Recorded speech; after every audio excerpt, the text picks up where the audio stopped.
오늘 우리에게 주시는 말씀은 에베소서 1장 1절에서 7절입니다. 에베소서 1장 1절에서 7절입니다. 하나님의 뜻으로 말미암아 그리스도 예수의 사도된 바울은 에베소에 있는 성도들과 그리스도 예수 안에 있는 신실한 자들에게 편지하노니 하나님 우리 아버지와 주 예수 그리스도로부터 은혜와 평강이 너에게 있을지어다. 찬송하리로다. 하나님 곧 우리 주 예수 그리스도의 아버지께서 그리스도 안에서 하늘에 속한 모든 신령한 복을 우리에게 주시되 곧 창세전에 그리스도 안에서 우리를 택하사 우리로 사랑 안에서 그 앞에 거룩하고 흠이 없게 하시려고 그 기쁘신 뜻대로 우리를 애정하사 예수 그리스도로 말미암아 자기 아들들이 되게 하셨으니 이는 그가 사랑하시는 자 안에서 우리에게 거저 주시는 바 그의 은혜의 영광을 찬송하게 하려는 것이라. 우리는 그리스도 안에서 그의 은혜의 풍성함을 따라 그의 피로 말미암아 속량 곧 죄 사함을 받았느니라. 아멘. 오늘은 종료주일입니다. 오늘 종료주일을 통해서 성찬식을 거행하고 앞으로 한 주간 주님의 고난을 묵상하며 또 그 고난에 동참하는 생활을 이끌어가는 여러분들이 되어야 돼요. 예수님이 공생의 3년을 마치시고 그동안 수없이 반복하며 말씀하셨던 최후의 죽음을 맞이하기 위해서 드디어 죽음을 5일 남겨놓으시고 예루살렘 성에 입성하게 되었을 때 제자들과 군중들이 종려나무 가지를 꺾어 흔들며 주님을 환영했던 역사적인 사실로 이날을 종려주일이라 이렇게 부르고 있습니다. 그리고 그 다음 날부터 바로 고난주간이 시작이 됩니다. 그러기에 종려주일은 예수님께서 예루살렘의 엄청난 환영을 받으며 들어오는 기쁜 날인가 동시에 또 십자가를 지기 위한 고난의 걸음을 그치지 않는 시작의 출발입니다. 예수님은 마지막 한 주간 십자가를 지시기 위해서 예루살렘에 올라가셨습니다. 예수님께서 올라가신 예루살렘의 길은 위기와 영광의 길이라고 말할 수 있습니다. 우리 신앙의 길에는 누구가 원하든지 원치 않든지 위기의 길, 고난의 길은 있습니다. 예수님이 자신이 체포를 당하시고 고난당하시고 죽음을 당하신다고 말씀하고 계셔요. 그러나 주님께서는 실제로 이 길을 위험한 위기의 길이며 피해야 할 길이라고 말씀하시거나 생각하지 않으셨습니다. 이제 우리가 왜 신앙의 삶 속에서 믿음과 기도로 사는데 위기가 오는 것인가를 한번 생각해 보아야 되겠습니다. 예수님은 말씀하십니다. 나는 예루살렘으로 올라가노라. 그리고 살아나리라라고 말씀하셔요. 여기서 우리가 볼 수 있는 것은 위기는 결코 어둠이 아니라 영광이라고 하는 것입니다. 분명히 예수님은 위기 속에 감추어진 영광을 말씀하고 계셔요. 사실 이보다 더 큰 영광은 없을 것입니다. 위기가 어렵고 아프고 힘들고 오해가 있을지라도 위기 속에 있는 영광을 보고 그 위기를 극복한다면 참으로 아름다운 영광이다라고 말할 수 있을 거예요. 요즘 암이라고 하는 병 때문에 많은 사람들이 고통을 당하고 있습니다. 암 때문에 죽은 사람도 많지만 암을 극복하는 사람들이 모여서 희망 전화를 만들어 암에 걸린 환자들을 도와주는 모임도 있습니다. 이들은 암은 난치병이지 불치병이 아닙니다라고 말한다는 거예요. 그래서 암을 극복한다는 것입니다. 다시 말씀하자면 위기라고 하는 것은 상황이 조금 어려울 뿐이지 결코 오르지 못할 산, 결코 건널 수 없는 강은 아니다라는 것입니다. 반드시 위기는 극복할 수 있다는 거예요. 어떻게 극복할 수 있을까요? 우선 우리는 위기를 인정하라는 거예요. 사실을 인정하라는 것입니다. 사실이 인정되지 않는다면 그곳에 본질은 있을 수 없는 거예요. 제자들은 예수님이 예루살렘 길에서 고난당하고 능력을 받으시고 십자가를 지신다고 하는 말씀을 그들은 인정하지 않았어요. 인정하는 것이 부끄러운 것이 아니라 위기를 인정하는 거예요. 그런데 인정하되 포기는 하지 말자는 거예요. 암 환자가 암을 인정하지만 포기하면 그냥 죽는 날을 기다리는 것과 똑같은 모습입니다. 위기란 포기하지 아니하고 기다리는 것입니다.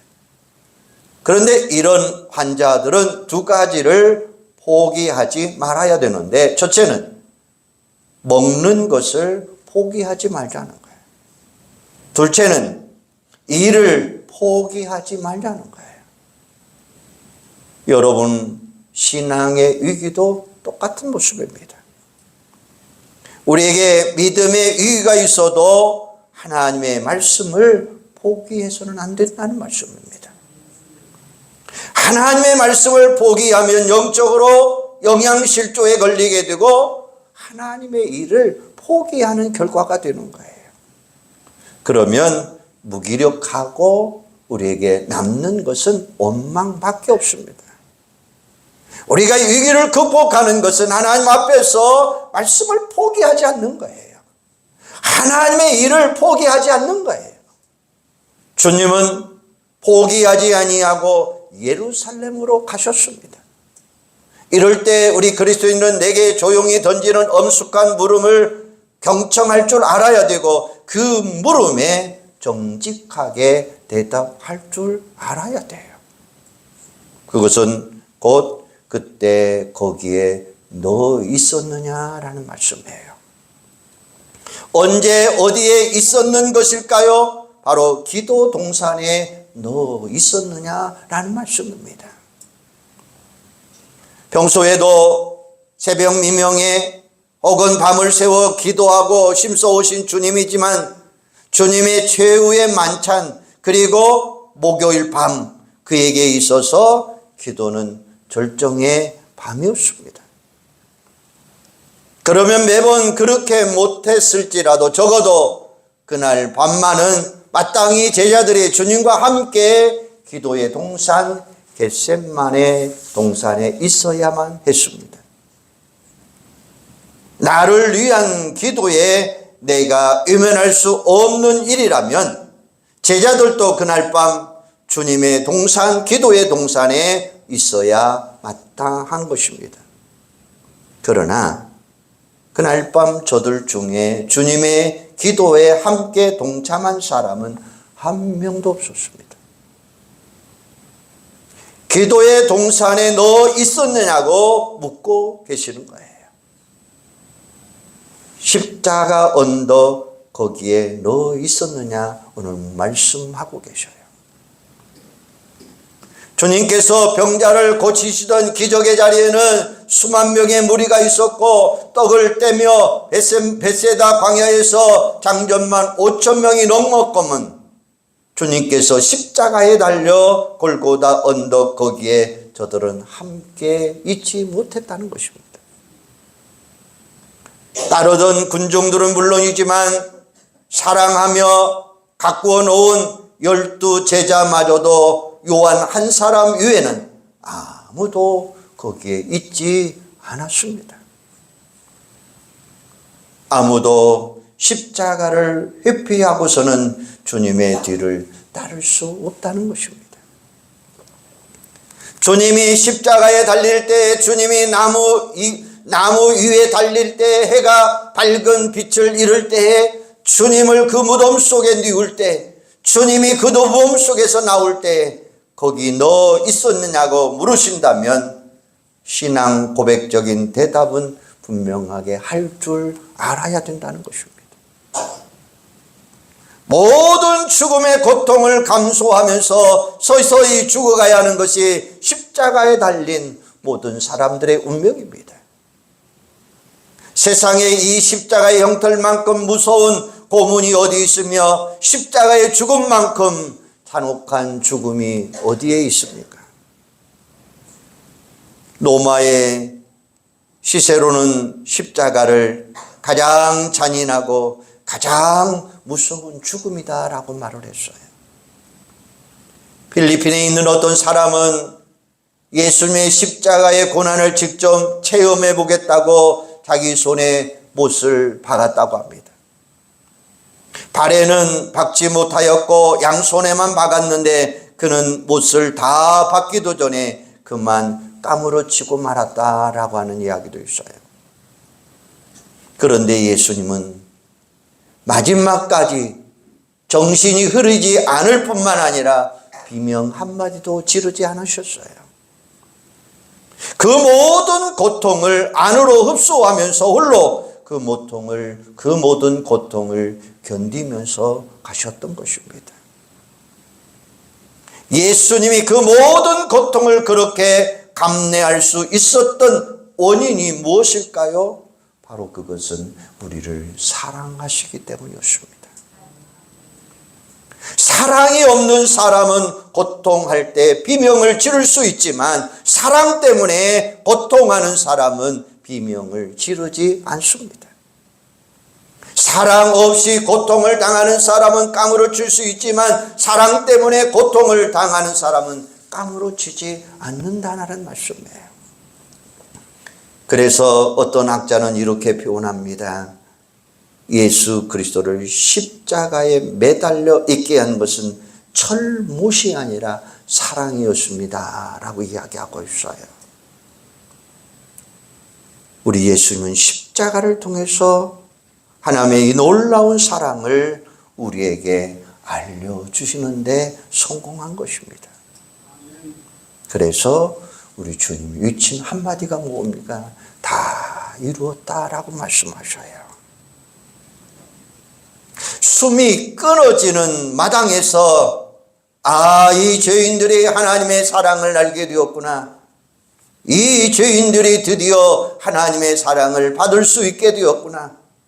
이 사랑 때문에 이 죄인들이 하나님 앞에 의인으로 인정받게 되었구나 하는 생각에서 마음속으로 기쁨의 샘솟듯이 일어난 거예요. 십자가는 우리가 쳐다보는 나무가 아닙니다. 하도 오래되어서 나무처럼 느껴질지 모릅니다. 이 나무는 우리가 주머니에 가지고 올 수 있는 나무가 아닙니다. 이 속에 달린 예수 그리스도는 2000년에 지나간 사건이 아닙니다. 여러분, 물이 흐르는 곳을 보고 물을 마시면 갈증이 없어진답니다. 누구나 할 수 있는 물에 관한 이야기입니다. 물이 흐르는 것을 보고 어떤 사람들은 물과 대화를 합니다. 물은 살아있는 하나님의 생명체입니다. 물과 대화를 하다가 거기서 시를 씁니다. 물과 대화를 하다가 그림 한 폭을 그립니다. 물과 대화를 하면서 노래 하나를 만듭니다. 찬송 하나를 만듭니다. 하늘의 뜬 별을 보고 별이라 하지 아니하고 별과 이야기 나누다가 엄청난 시를 씁니다. 시편이 그런 거죠. 하늘에 떠 있는 달을 보고 달과 이야기하다가 엄청난 감동을 받고 그림도 시도 작곡하게 됩니다. 사람과 사람만 대화하는 것이 아니라 하나님이 만드신 모든 피조물과 우리는 대화할 수 있어야 된다는 거예요. 가장 중요한 대화와의 상대자는 오늘 순환절을 시작하는 그리스도인들의 대화의 상대자는 바로 십자가와의 대화라고 하는 말씀이에요. 십자가에 달리신 분과 대화하시기를 바랍니다. 십자가는 세상 죄를 없이 해줍니다. 세상 죄를 용서해 줍니다. 죄를 용서하는 것이 아니라 죄인을 용서하고 사랑하시는 줄로 믿으시기를 바랍니다. 죄를 없애주는 것이 십자가예요. 죄악을 심판하십니다. 그리고 죄인을 구원하신다는 말씀이에요. 우리가 믿는 십자가의 그리스도는 우리의 대화와 생명의 상대자 바로 예수 그리스도이십니다. 지금 곧 십자가를 통해서 주님을 만나시기를 바랍니다. 십자가를 통해서 대화하시기를 바랍니다. 십자가를 통해서 내일로 미루지 마시기를 바랍니다. 내일은 혹시 없을 수도 있다고 하는 사실이에요. 오늘은 태양이 비쳐서 좋은 날이지만 내일은 구름이 낄지도 모릅니다. 지나간 어제는 이미 우리에게는 없는 거예요. 지금 우리에게 주어진 이 순환의 순간을 여러분이 결단하고 대화의 순간으로 삼으시기를 바랍니다. 그리하면 지금 은혜가 임하게 될 줄로 믿습니다. 주님이 지금 말씀하셔요. 혹시 사랑하고 싶은 사람이 있으면, 사랑의 말을 하고 싶으면 지금 하시기를 바랍니다. 사랑하는 사람이 우리 곁을 금방 떠나갈지도 모른다고 하는 사실이에요. 부르고 싶은 찬송이 있으면 지금 부르시기를 바랍니다. 여러분의 인생의 해가 서산으로 지면 노래할 수도 없을 거예요. 부르고 싶어도 부를 수 없을 것입니다. 숨이 있는 동안 기도하시기를 바랍니다. 생명이 있는 동안 기도하고 노래하시기를 바랍니다. 내일로 미루어서는 안 돼요. 순환의 아픔을 보할 이유로 미루지 마시고 그때는 순환이 필요 없는 겁니다. 지금 이 순간 내일은 우리에게 보장되어 있지 않는다는 사실을 기억하셔야 돼요.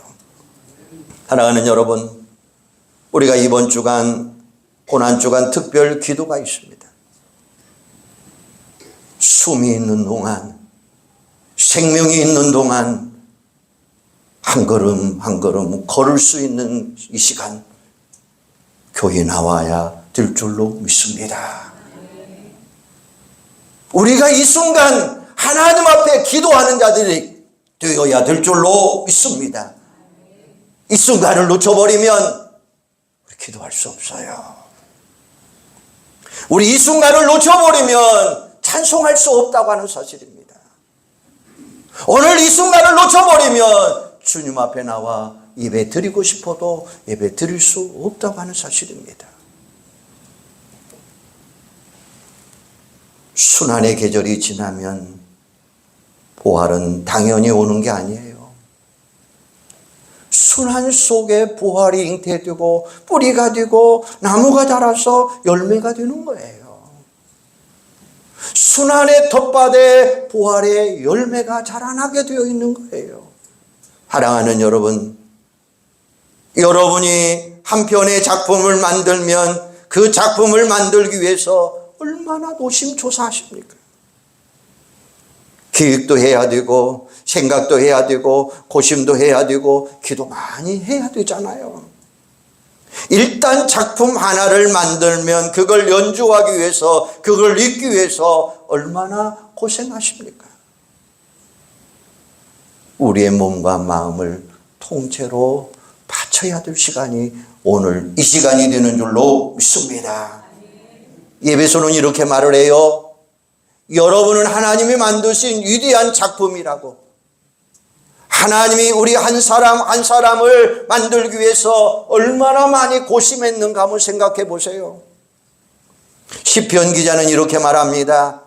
하나님, 인간이 무엇이기에 하나님보다 조금 못하지만 어떻게 저희를 생각하시고 이렇게 돌봐주시면서 우리를 당신의 작품으로 만드셨습니까? 작품에는 그 속에 작가의 혼이 들어가 있다고 하잖아요. 인간은 우리 하나님의 작품이에요.